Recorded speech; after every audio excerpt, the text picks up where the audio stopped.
हमारा आपका धर्म है कि उत्तर देना, माताओं का काम है प्रश्न करना।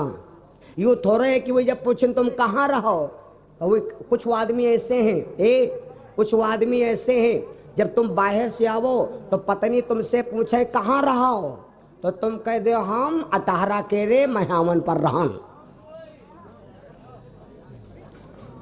पत्नी का धर्म है पूछना, तो तुम्हारा धर्म है उनको जवाब देना। अब यूँ थोड़े कि वही जब पूछें कहाँ रहो, बस उठाइन डंडा कहीं यहाँ रहन। ये बात है बेवकूफ़ी। भवानी ने भगवान शंकर से प्रश्नों के ऊपर प्रश्न, प्रश्न के ऊपर प्रश्न झाड़ी लगा देती है, लेकिन भोले बाबा सुनाते सुनाते रामचरितमानस भैया 4608 चौपाई भोले बाबा ने भवानी को केवल उत्तर में दिया है। उत्तर में अतनी रामचरितमानस उत्तर देते देते जवाब का सवाल करते करते सवाल का जवाब। तो हमारा आपका लक्ष्य क्या है? पत्नी को डांटो ना, पत्नी को मारो ना, पत्नी को फटकारो ना, पत्नी को सिर्फ अपने सवाल के द्वारा उसको झुकाइए। ये रही बात, रामायण का ये रहा मतलब। तो सुनो भैया, दोपहर में कथा कहाँ तक पहुंची?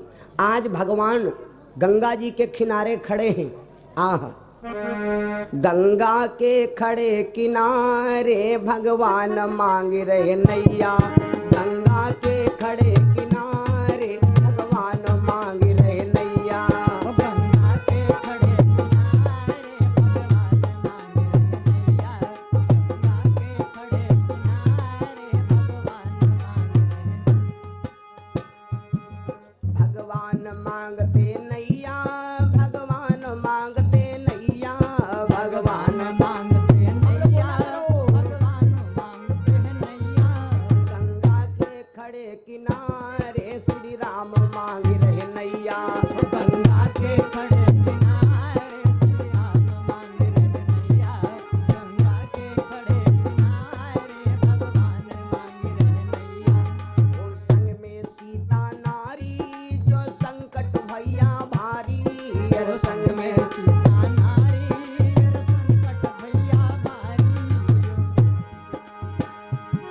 हे लक्ष्मण संग में बारे भगवान मांग रहे नैया, हे लक्ष्मण संग में बारे भगवान मांग रहे नैया, हे लक्ष्मण संग में बारे भगवान मांग रहे नैया, हे लक्ष्मण संग में बारे भगवान मांग रहे। एक बात ना केवट नैया लाया भगवान पर डांट लगाया, ना केवट नैया लाया भगवान पर डांट लगाया, ना केवट नैया लाया भगवान पर डांट लगाया, ना केवट नैया लाया भगवान पर डांट लगाया। आज लग गयो हाथ हमारे भगवान मांग रहे नैया, आज लग गयो हाथ हमारे भगवान मांग रहे नैया, आज लग गयो हाथ हमारे भगवान मांग रहे नैया, और गंगा के खड़े किनारे भगवान मांग रहे नैया। भगवान गंगा जी के किनारे खड़े हैं और केवट से कहते हैं भैया नैया लाओ।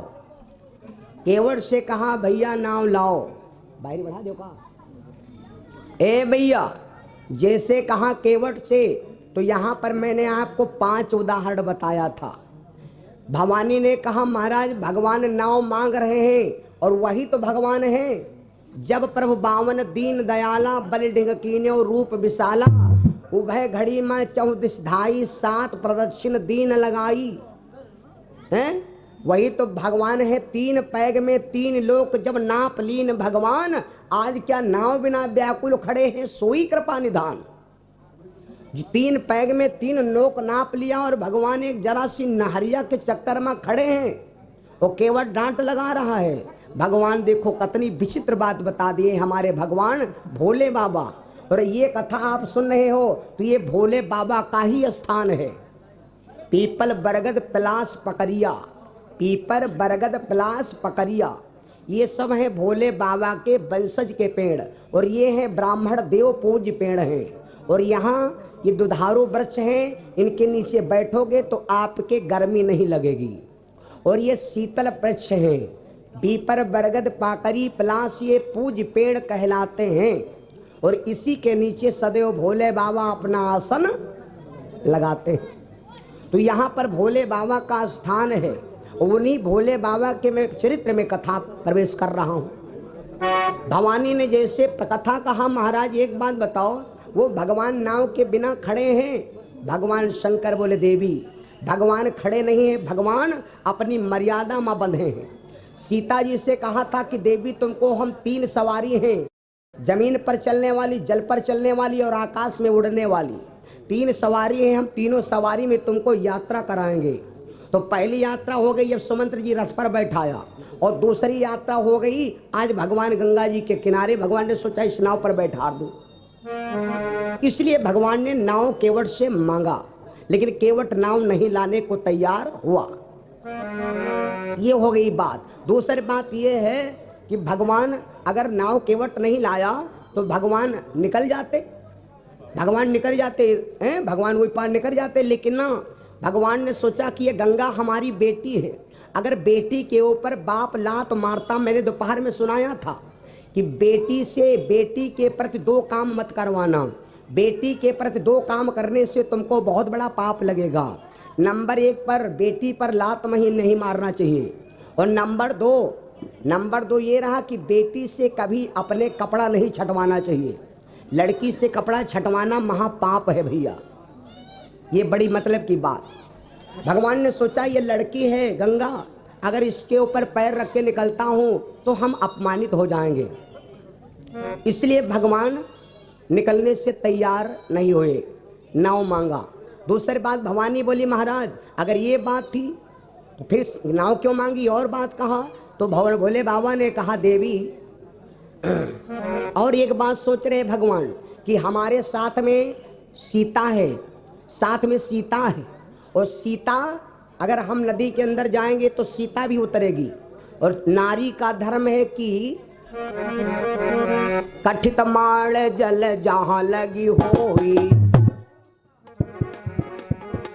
कठित माल जल जहाँ लगी होई, तेहि मां नारी घुसे ना कोई।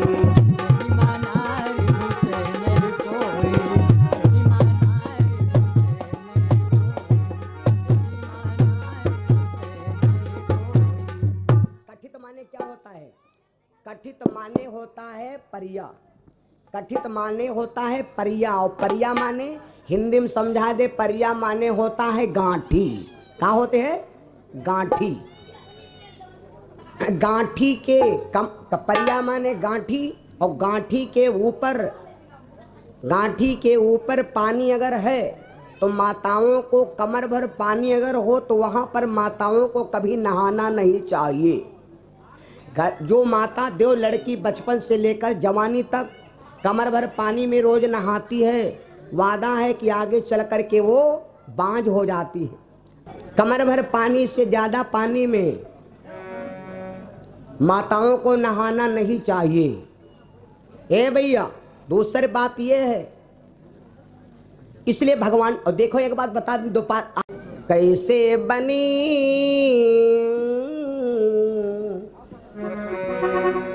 जस हम कथा कहन तसे सबके दिमाग हम ख्यातन वाली धनिया आए गए। कैसे बनी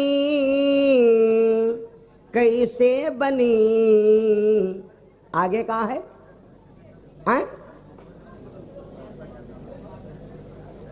फुलौरी बिना चटनी कैसे बनी, यह तो बात है। तो हम ये कथा नहीं सुनाने जा रहे हैं, हम आपको कथा एक नई सुनाने जा रहे हैं। मेरे दिमाग में आया चलो ये कथा हो जाए। तो कथा ये है, सुनो भैया, और इसी का हम आपको उत्तर बताएंगे। कैसे भयो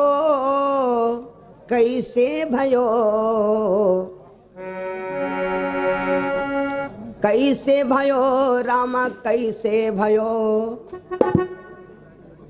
दुई मैयन से एक लाल कैसे भयो, दुई मातन से एक लाल कैसे भयो, दुई मातन से एक लाल कैसे भयो, दुई मैयन से एक लाल कैसे भयो। कैसे भयो आरी कैसे भयो राम कैसे भयो दुई मातन से एक सुत कैसे भयो मातन से एक सुत कैसे भयो मातन से एक सुत कैसे भयो रामा कैसे भयो दुई मातन से एक लाल कैसे भयो। यानी लड़का एक है माँ है दो, लड़का एक है माँ है दो, और दोनों माताओं ने इस बालक को बराबर गर्भ में रखा, बराबर गर्भ में रखा। एक लड़का है और दोनों माँओं ने गर्भ में बराबर रखा, और लड़का एक। ये लड़का है कौन? लड़का ये है कौन? इसका आप आधार कार्ड लीजिए। ये कथा हम आपको सुनाने चले। ये कथा है श्री महाभारत में। आइए हम सब बड़े आनंद के साथ, तो मैंने आपको जो कथा बताई ये कथा आप ध्यान दीजिए।